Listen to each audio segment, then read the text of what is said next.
నమస్తే అండి. నేను మీ భవానీ కుస్మాని. నేను బాగున్నాను. మీరు బాగున్నారని అనుకుంటున్నాను. అందరం బాగుండాలని ఆ దేవుడిని ప్రార్థిస్తున్నానండి. ఇప్పుడైతే మేము బయలుదేరి నెల్లూరు నుంచి బెంగుళూరుకొచ్చేసామండి. వచ్చేటప్పటికి నైట్ అయిపోయిందండి. 12 పైన అయిపోయింది. అందుకని భోజనం మాత్రం ఆడ మా మరదలు చేసి పెట్టింది గదండీ బిర్యానీ. ఆ ఫుడ్ వరకు తీసుకొని పైకెళ్ళిపోయి పిల్లలకిచ్చేసి నేను బోయి పడుకునేసానండి. ఇక పిల్లలు తినేసి వాళ్ళు తొందరగా పడుకున్నారు. ఎందుకంటే కారులోనే ఉంచేస్తే ఇంకా ఎలుకలని, ఆ పిల్లులు అవి స్మెల్ కోసం కారు గీకడం అయన్నీ చేస్తాయి గదండీ! అయినా వీళ్ళు గూడా తినాలి గదా ఫుడ్డు. అందుకని పిల్లలు రాత్రి తినేసి పడుకున్నారండి. ఇంక మార్నింగు పొద్దున్నే లేచి లగేజ్ అంతా తీసుకుంటున్నామండి.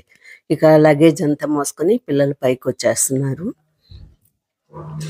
ఆహ్, ఈవ ఈ ఈ లగేజ్ అంతా పైకి తీసుకొచ్చిన తర్వాత ఇక నా మొక్కల సంగతైతే రాత్రి చూస్తే నేనిక నిద్ర పట్టదని జెప్పి అనుకోని పడుకున్నానండి. పొద్దున్నే లేచి చూశాను. పోయిన వరకు పోయినియి. అంటే అన్నీ పోలేదండి. నీళ్ళు అందిన వరకు అన్నీ బాగున్నాయి. ఆ మొక్కల్ని కాస్త వీడియో తీసుకొని అది గూడా చూపిస్తాను మీకు చూడండి. ఇప్పుడైతే ఈ లగేజ్ తెచ్చేసి లోపల బెట్టుకుంటానండి. ఇక ఈ లగేజ్‌లోని బ్యాగులు అయన్నీ అయితే ఈరోజు నేను సర్దుకోలేనండి. ఎందుకంటే చాలా పనుంది గదండీ! వారం అయిపోయింది దేవుడికి పూజ చేసుకొని, తలస్నానం చేసేసి, ఒక టెంకాయ కొట్టేసుకొని దేవుడికి పూజ చేసుకొని, తర్వాత కార్యక్రమాలన్నీ మొదలుపెట్టుకోవాలి గదండీ! ఇంక వంట వారం రోజుల నుంచి వంట లేదు, ఏం లేదు. బాగా వాళ్ళు చేసి పెడుతుంటే తింటా, హోటల్ తిండి అంటే బయట నుంచి తెచ్చుకోవడం, ఇంట్లో మా మరదలు చేసి పెట్టడము, మా పిన్ని వాళ్ళు, వాళ్ళ పిల్లలు వాళ్ళందరూ ఉన్నారు గదండీ! వాళ్ళ దగ్గరికి భోజనాలకు పోవడం, ఇట్లా పొయ్యి సాయి చూడడమే ఒక వారం అయిపోయిందండి. ఇంక ఈ రోజు నుంచి మొదలు పెట్టాలి గదా వంటలు. అట్లా ఇప్పుడన్నీ లిఫ్ట్‌లోకి సామానంతా ఎక్కిస్తున్నానండి. ఈ లోపల నేను ఈరోజు జరగాల్సిన కార్యక్రమాలన్నీ చెప్తున్నాను మీతోటి. ఇంకా పిల్లలకి గూడాను ఆఫీసులున్నాయి గదండీ! మా అబ్బాయి, మా మేనకోడలైతే ఆఫీస్‌కెళ్ళిపోవాలి. స్నానాలయి జేసేసుకొని వాళ్ళు రెడీ అయిపోయి టిఫిన్ జేసి ఎళ్ళిపోతారు. ఇక మా కోడలైతే ఇంట్లోంచే చేస్తదండి ఈరోజు. ఇంకా అన్నీ సామాను తీసుకొని లోపలికొస్తున్నామండి. అంటాం గదండీ! ఆడోళ్ళంటే అసాధ్యులమేనండి. ఎందుకంటే మనకి ఇవన్నీ ఈ బాధ్యతలన్నీ నేర్పించింది ఇదంతా ఆ మహానుభావులు మనకొచ్చిన భర్తలేనండి. ఎందుకంటే ఎవరండి మనకి చేత కాదు అనుకున్నది పని అన్నీ మనకు చేతొచ్చండి. కాకపోతే ప్రేమ ఎక్కువ బెట్టి వాళ్ళకి ఏం తెలవదు. మనమే అన్నీ చేసి వాళ్ళకి అందించాలి అనుకున్న వాళ్ళు తప్పితే మిగతా అందరూ హ్మ్. అన్ని రకాల పనులు చేయగలిగిన శక్తి ఒక స్త్రీకి ఉందండి. ఎందుకంటే కొన్ని కొన్ని పనులు నేనే అనుకుంటానండి. ఇప్పుడు ఇవన్నీ జేసుకుంటాము. మళ్ళా ఇల్లు సర్దుకుంటాము. ఇప్పుడు మా భయమ్మ వచ్చేసి నీట్ జే అంతా క్లీన్ జేసేస్తదండి. కాబట్టి అది బాధ లేదు. ఇప్పుడు మా మరదలు తెచ్చిన బిర్యానీ అయితే రాత్రి అది ఓవెన్‌లో బెట్టుకొని వేడి జేసుకొని తినేసేదానికి వాళ్ళకి రెడీ జేసేసి నేను పోయి పడుకున్నానని చెప్పాను గదండీ! ఇప్పుడు వాళ్ళు పెట్టుకొని తినేసి పడుకొని నిద్రబోయారండి. ఎందుకంటే ఇంకా వాళ్ళు మ మధ్యాహ్నం నుంచి ఏం తినలేదు గదండీ! ఆకలి గదా! పిల్లలు తినకుండా ఉండలేరు గదా! వాళ్ళు తినేసి పడుకొని నిద్ర లేట్‌గా లేయొచ్చు. ఎందుకంటే ఆఫ్టర్‌నూన్ గదా! వాళ్ళకి ఆఫీసు. అందుకని బాధే లేదు. నేనైతే ఇక తలస్నానం జేసి మార్నింగ్ లేచి, తలస్నానం జేసేసి, ఇక మా అబ్బాయమ్మొచ్చింది. ఇల్లంతా క్లీన్ జేసేసి, మాప్ జేసి అంతా జేసింది. మొక్కలైతే ముందే ఆమె రాకముందే నేను ఫో వీడియో తీసుకున్నానండి. అంటే ఇప్పుడు పైకెట్లాగా మార్నింగు స్నానానికి ముందే వాకింగ్‌కొచ్చేస్తాను గదండీ! ముందు మా దోస్తులను జూసుకోవాలని పైకొచ్చాను. పైకొస్తే గింజలేసాక ఒక 10 నిమిషాల దాకా రాలేదండి. వారం రోజులయ్యేసరికి అవి అలిగాయో, లేకపోతే అలవాటు తప్పిందో తెలవదు. తర్వాత నిదానంగా ఒక్కొక్కటి పైకొచ్చాయి. ఇక పైకొచ్చి వాకింగ్ గూడా చేశానండి. ఎందుకంటే ఇంత పనిలో గూడా వాకింగ్ చెయ్యాలనుకుంటారేమో, కానీ ఈ వారం రోజులు వాకింగ్ లేదు గదండీ! అందువల్ల ఖచ్చితంగా చెయ్యాలి అన్న ఇదిలో మనం ఒక సంకల్పం జేసుకున్నామంటే ఖచ్చితంగా సాధిస్తామండి మనం. అట్లాగే నేను గూడాను వాకింగ్‌కొచ్చేసి, వాకింగ్ జేసుకొని, కిందకెళ్ళి తలస్నానం జేసేసి, ఇక టెంకాయ ఉంటే ఆ టెంకాయని గూడాను ఒలిచి పెట్టుకున్నాను. ఇప్పుడైతే ఇంకా పిల్లలకి టిఫిను అవన్నీ చేసుకొని వాళ్ళు రెడీ అయ్యి ఎళ్ళాలి గదండీ! ఇప్పటికింకా లేవలేదు పిల్లలైతే. నేనైతే పడుకున్నాను తొందరగా కాబట్టి 4:30కే లేచేసానండి. ఎందుకంటే ఎన్ని పనులున్నాయి మార్నింగ్ గాని మైండ్‌లో ఉంటే మనకి నిద్ర పట్టద్దండి. అప్పటికైతే పడుకుంటాము. ఇక 4 నుంచి మెలుకువ వచ్చేస్తది. అమ్మో! ఇన్ని పనులున్నాయి చేసుకోవాలి ఇవన్నీను అనుకుంటా ఉంటాం. అట్లాగే నేను నా మొక్కల సైజ్ చూసుకోవాలి గదండీ! నా మనసంతా మొక్కల మీదే ఉంది. అంటే ఆ ఉండే 4 మొక్కలకి ఇట్లున్నానంటే ఇంక రైతులకి ఎట్లా ఉంటదో చూడండి. దాన్ని బట్టి అర్థం చేసుకోండి. రైతులు గాని, పెద్ద పెద్ద గార్డెన్స్ ఉండేవాళ్ళు, వీళ్ళందరికీ ఎంత ప్రేముంటది ఆ గార్డెన్ మీద. గార్డెనింగ్ అంటే నిజంగా మనకి ఒక శక్తినిచ్చేదండి. అంటే ఆత్మశక్తి, హ్మ్, శారీరక శక్తి అన్నీ ఇస్తదండి గార్డెనింగ్ మటుకు. నేను మటుకు పక్కా నమ్ముతానండి. ఎందుకంటే గార్డెను అంటే మొక్కల పెంపకం అంటే, ఆ మొక్కల్లో కాసేపు తిరిగితే చాలండి మన మైండ్ మొత్తం పీస్‌ఫుల్ అయిపోద్దండి. అట్లా ఉంటది. కాబట్టి ఈ పక్షులు గూడా నాకిప్పుడు తోడయ్యాయండి. ఎందుకంటే ఆ గార్డెన్‌తో పాటు ఈ పక్షులు గూడా. వీటిని గూడా అవి గింజలేస్తే ఎంత బాగా తింటా హ్యాపీగా ఉన్నాయంటే, అది గదా! వాటికి ఆ పిడికెడు గింజలకి మనల్ని నమ్ముకొని అవొస్తున్నాయంటే ఏమనుకోవాలి చెప్పండి? వాటికేమన్నా ఆస్తులు, ఐశ్వర్యాలు కావాలనుకుంటున్నాయా? కాదు. కాబట్టి మనం గూడాను ఇట్లాగే నిస్వార్థంగా ఉంటే ఏ బాధ ఉండదండి. కానీ ఈ స్వార్థపరులను జూసి మనకి కొంచెం స్వార్థం వస్తదండి. మానవులం గదా! అందుకని. అట్లాగే నిన్న నేను కొన్ని కొన్ని విషయాలు చెప్పాను గదా! అందుకని నేను అంటున్నాను ఈ విషయం. ఎందుకంటే ఇప్పుడైతే నాకు దేని మీద ఆశ లేదండి. ఎందుకంటే నాకు నా జీవితంలో సాధించాల్సినయన్నీ సాధించుకున్నాను కాబట్టి ఇప్పుడు లేదు. అప్పట్లో ఒక కొంచెం ఉంటది గదండీ మనకి. నన్న భర్త లేడు, పిల్లలు, ఇంకా అన్నీ జరగాల్సినయున్నాయి. ఇవన్నీ మైండ్‌లో బెట్టుకొని కొన్ని బాధలుండేదండి వాళ్ళ. ఈ ఇట్లాగ వీళ్ళు మోసం జేశారే అననే బాధలవన్నీ. అవన్నీ సాధించుకోగలిగాను అది లేకపోయినా గూడాను. నా స్వశక్తి మీదే బతికి పిల్లల్ని ఒక ఇంటి వాళ్ళని జేసుకొని, వాళ్ళని ఒక ప్రయోజకులను చేశాను గాబట్టి, నేను గర్వంగా ఫీలవుతానండి. అందుకే నేనంటానండి, ఎందుకంటే మహిళలు మహారాణులు అని ఒక పాటుంది గదండీ! అట్లాగే మహిళ ఎప్పుడు గూడాను ఫస్టేనండి. ఈరోజు గాదండి, మొదటి నుంచి గూడాను. ఎందుకంటే తొలి మహిళ డాక్టర్ గాని, తొలి మహిళ ఉపాధ్యాయురాలు గాని ఆడవాళ్ళేనండి ఫస్టు. అట్లాగే నేను గూడాను, నేను కొంచెం చదువుకున్నా గాని, నా జ్ఞానంతోటి ఆ మిడిమిడి జ్ఞానం అయినా గాని చూడండి నేను దాని నిండా ముక్కాలు భాగానికి నీళ్లు పోసిపోయానండి తులసమ్మకి. ఆ మొక్కని దాంట్లో పెట్టేసిపోయాను. కాబట్టి బాగుంది తులసమ్మ అయితే. ఇంకా ఇగుర్లేసేసి చక్కగా ఉంది వారం రోజులకి.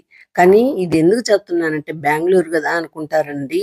కానీ ఆంధ్ర, నెల్లూరులోని ఎండల కన్నా విపరీతంగా ఉన్నాయండి ఇప్పుడు బెంగుళూరులో. అసలు బెంగుళూరు లాగే లేదు. ఇప్పుడు చూడండి నా పుదీనా అంతా పోయింది. నీళ్ళు అందిన వరకు అన్ని చెట్లు బాగున్నాయండి. ఈ ట్రేల్లో పెట్టాను గదా! అవి చాలలేదు వాటికి. పాపం సరే ఇంకా మెంతాకు అవన్నీ ఒకసారి పావురాళ్ళు కూర్చొని దాన్ని తొక్కేసాయి. మిగతా అన్నా వస్తదిలే అనుకుంటే మళ్ళా ఎండలు మార్చేసాయి. దానికి టైం బాలేదనుకోని వదిలేసానండి. ఇక ఇవన్నీ అటు పక్కన పెట్టేసాను. కొంచెం నీళ్లున్నాయి కాబట్టి ఆ మిరప చెట్టయితే వచ్చింది. ఇక ఈ మర్వం వేసున్నానండి దాంట్లో. దాంట్లో అడుగున నీళ్లు పోసాను ఆ కవర్‌లో. ఆ నీళ్లున్నాయి గాబట్టి ఆ మర్వం గూడాను బతుకుంది. అంటే అంత చిన్న చిన్నయి గూడాను కాస్త అడుగున నీళ్లు పోసి పెట్టాను. నా మనసుకు తోచిన ఉపాయంతోటి చేశాను. అది సక్సెస్ అయ్యిందని నేననుకుంటున్నాను. ఇక టమాటో చెట్లకైతే చాలా నీళ్లు గావాలండి వాటికి. 2 పూటలు పోసినా గూడా చాలవు. ఎందుకంటే వాటికి ఆహ్, పీచు వేర్లెక్కువుంటాయండి. అందువల్ల అన్నీ ఆ పీచు వేర్లన్నీ చుట్టుపక్కల నీళ్ళన్నీ లాగేసుకుంటాయి. అందుకని దానికి నీళ్ళు ఎక్కువ కావాలని నేననుకుంటున్నాను. అన్ ఇప్పుడైతే ఆ చెట్టుకి నీళ్ళు అందక వాడిపోయింది గదండీ! ఆల్మోస్ట్ అయిపోయింది. ఆ టమాటా సీజన్ గూడా అయిపోయింది. ఆ చెట్టు ఇప్పటికే 2 కిలోల పైనే గాసినియి గాబట్టి ఒక్కొక్కటి. ఇంకా మిగతాయన్నీ పండిపోయినియి. ఆ పండిపోయినియి గూడాను అన్నీ కోసేసుకుంటున్నాను. ఇక మిరప చెట్టుకైతే బాగా నీళ్ళు అందాయి గాబట్టి అవేం పండిపోలేదు. అట్లాగే ఉన్నాయి కాయలన్నీను. మిరప చెట్లో కాయలన్నీ. అంటే ఈ 2 చెట్లకే ఇంత గొప్పగా అనుకుంటున్నారా అనంటే, గొప్పేనండి ఒక్క చెట్టైనా గాని మనం దాన్ని చాక్కొని దాంట్లో ఫలం మనం అనుభవించినప్పుడు చాలా గొప్పగా అనిపిస్తది. అట్లాగే మాకైతే కింద స్థలం ఉన్నప్పుడు ఊర్లో నేను అట్లాగే పువ్వులు గాని, కాయగూరలు గాని అన్నీ పెంచుకునేదాన్నండి. కానీ ఇక్కడ అవకాశం లేదు గదా మనకి. అవకాశం ఉన్న వరకే మనం చేసుకుందాము అన్న ఆలోచనతోటే నేను జేసుకుంటున్నాను. ఇప్పుడైతే టమాటాలు ఒక అర కిలో దాకా పైనే వచ్చాయండి. అవన్నీ కోసి పక్కన పెట్టేసుకొని, ఆ పచ్చడో ఏదో ఒకటి చేసేసుకుంటాం గదండీ! హైబ్రిడ్ ఒకటి, ఒకటి నాటు. 2 చెట్లండి. 2 చెట్లకు కలిపి ఆ పండిపోయినయన్నీ కలిపి ఒక హాఫ్ కేజీ పైనే వచ్చాయి. ఇక మిగతా చెట్లు ఆ మెంతి కూర పోయిందే గానీ, పుదీనా కాస్త ఎండిందండి ఒక పక్కన. ఇంకో పక్క బాగుంది. ఇక మిగతా మొక్కలన్నీ బాగున్నాయి. తర్వాతయితే ఇంకా ఇవి తెచ్చి లోపల పెట్టేసేసి ఇంకా పూజకి రెడీ అవుతున్నానండి. ఎందుకంటే ఇవన్నీ మనకు నేర్పిచ్చేది మన భర్తలేనండి. ఎందుకంటే మనకి ఇల్లుని ఒప్పించేసారంటే, ఇక దాంతోటే మనం ఆలోచనతో ఏదైతే మనకి బాగుంటది, ఎట్లాగైతే మన సంసారాన్ని దిద్దుకోగలము అనే ఉపాయాలు అన్నీ గూడాను వస్తాయండి. ఎప్పుడైతే భర్త అతి ప్రేమతోటి మనల్ని ప్రతి ఒక్క పని వాళ్ళే దగ్గరుండి చూసుకుంటూ ఉంటారో, అప్పుడు వాళ్ళకేం తెలవదండి ఇంకా. ఏదో వాళ్ళు తెచ్చిచ్చారు, చేశాము, వండాము, పెట్టాము అన్నట్టుంటారు. కాబట్టి ఎప్పుడు గూడాను దెబ్బలు బాగా తగలాలండి ఎవరికైనా గూడాను. బాగా తగిలితే చూడండి వెంకటేశ్వర స్వామి గుడి గురించి అదే వెంకటేశ్వర స్వామి ఆహ్, శిల్పం గురించి చెప్తారు గదండీ! అన్ని దెబ్బలు తిన్నందుకు స్వామి అయ్యాడు. తక్కువ దెబ్బలు తిన్నందుకు ఆయన గడపయింది అని చెప్పని అందరూ తొక్కిపోతుంటారు అని అంటారు గదండీ! కాబట్టి ఫస్ట్‌లో మనం ఎంత కష్టపడతామో తర్వాత మనకంత సుఖం వస్తదని నేననుకుంటానండి. కాకపోతే ఒకటే లోటు. మా వారు లేరనే నాకు లోటు. ఆ లోటు వల్ల నాకు అన్ని పాత జ్ఞాపకాలు వస్తుంటాయి. అవి రాకుండా ఉంటే ఇంకా చాలా బాగుంటదని నేననుకుంటున్నాను. ఇప్పుడైతే ఇక ఆ టెంకాయ తీసుకుపోయి దేవుడికి పూజ చేసేసుకుందాం అనుకుంటున్నానండి. ఇప్పుడు తులసమ్మని చూడండి ఎంత బాగా ఎగిరేసి ఎంత బాగొచ్చిందో. ప ఇది ఫస్టు నాటినప్పుడు పెద్ద చెట్టు గదండీ! కింద నుంచి మళ్ళా బాగా ఎగురేసిందండి అది. ఆ తొట్టి మార్చాను గదా! ఆ తొట్టి మార్చి అడుగున నేను టెంకాయ పీచు, ఆ తర్వాత ఎండిపోయిన తులసి కాడలున్నాయి గదండీ! ఆ చెట్టు అదంతా మడిచి లోపల పెట్టేసేసి పైన మట్టి పోసి మొక్కను పెట్టాను. అట్లాగే ఇప్పుడు ఆ వీడియో మీరు చూస్తే మీకు అర్థమవుద్ది నేనెలా ఏసానో ఆ చెట్టుని. కాబట్టి అదైతే సక్సెస్‌గా వచ్చేసిందండి బాగా. ఇక నీళ్ళు అందిన వరకైతే అన్నీ బాగున్నాయండి. ఇదైతే బచ్చల పాదు. బచ్చల చెట్టు అప్పుడప్పుడు 4 ఆకులు కోసి మనం ఏ ఏ ఆకుకూరలేసుకున్నా దాంట్లో కాస్త అది గూడా యేసుకొని చేసుకోవచ్చు. అంటే మన ఇంట్లోది కదా! అన్న ఇదితో నేను చెప్తున్నాను. ఇక ఈ ఎండిపోయినయన్నీ మళ్ళా కట్ జేసేసేయాలి కాబట్టి ఈ మనీ ప్లాంట్ అయితే గూడా బాగుందండి. నీళ్ళందేదానికి. ఇక ఈ రోజుకైతే ఈ పనులు మొక్కల దగ్గర నుంచి బయటకొచ్చేసి, దేవుడికి పూజ చేసేసుకొని, టెంకాయ కొట్టేసి, ఇక వంటకెళ్ళిపోతానండి. ఈ లోపల అంటే టెంకాయ కొట్టకముందే మా భయం వచ్చేసి క్లీన్ చేసేసి, అంతా చేసిన తర్వాతే నేను టెంకాయ కొడతానండి. ఎందుకంటే మనం ఇల్లు జిమ్ముకోకుండా పూజ చేసుకోం గదండీ! అందుకని అంతా క్లీన్ చేసేసి, అన్నీ చేసేసాక, ఈ లోపల నా పనులన్నీ నేను ముందుగానే అరేంజ్ చేసి పెట్టుకున్నానండి. ఇక అదయిపోయిన తర్వాత పూజ చేసేసుకొని, ఇక వంటకెళ్దాము అనుకున్నానండి. ఈ పూజ అయిపోయిన తర్వాత అంటే ఇంకా క్లీన్ చేయలేదు గదండీ! అందుకని నేను అట్లాగే టెంకాయ కొట్టకుండా ఆగున్నానండి. తర్వాతయితే వంటయితే ఆహ్, మునక్కాయ ఏసి పప్పులుసు చేసేసానండి. పిల్లలకి, మాకు కలిపి. వాళ్ళైతే మధ్యాహ్నం తినరు కాబట్టి నాకు, నా కోడలు మధ్యాహ్నం తింటాము. రాత్రికి వాళ్ళకి కలిపి చేశాను. అదైతే మళ్ళా ఒక వీడియోగా పెడతానండి. బెండకాయ తాళింపు చేశాను. అది గూడాను ఇంకొక వీడియోగా పెడతాను. ఇప్పుడైతే టైం చాలదని చెప్పని పెట్టలేదండి వంటకి. ఇంకా ఈ నాది ట్రాలీ బ్యాగ్ ఉంది గదండీ! నా బెడ్‌రూమ్‌లో తెచ్చి నా బెడ్ మీద పెట్టేసేసుకొని, ఇక దీని విషయం అయితే రేపటికొస్తానండి. ఎందుకంటే అది సర్దాలంటే చాలా పనుందండి. ఇక రేపటి వీడియోలో అయితే ఈ నేను ఏమేం చేసాము, ఏంటి, మేము అక్కడ నెల్లూరులో ఏం కొనుక్కున్నాము, ఏం తెచ్చాము, ఏం పనులు చేసాము అవన్నీ పెడతానండి. ఈ వీడియో మీకు నచ్చితే ఒక లైక్ చేసి ఒక కామెంట్ పెట్టండి. ఈ రోజుకి ఈ వీడియో ఇంతేనండి. వీడియో చూసినందుకు ధన్యవాదాలు. నమస్తే అండి అందరికీ.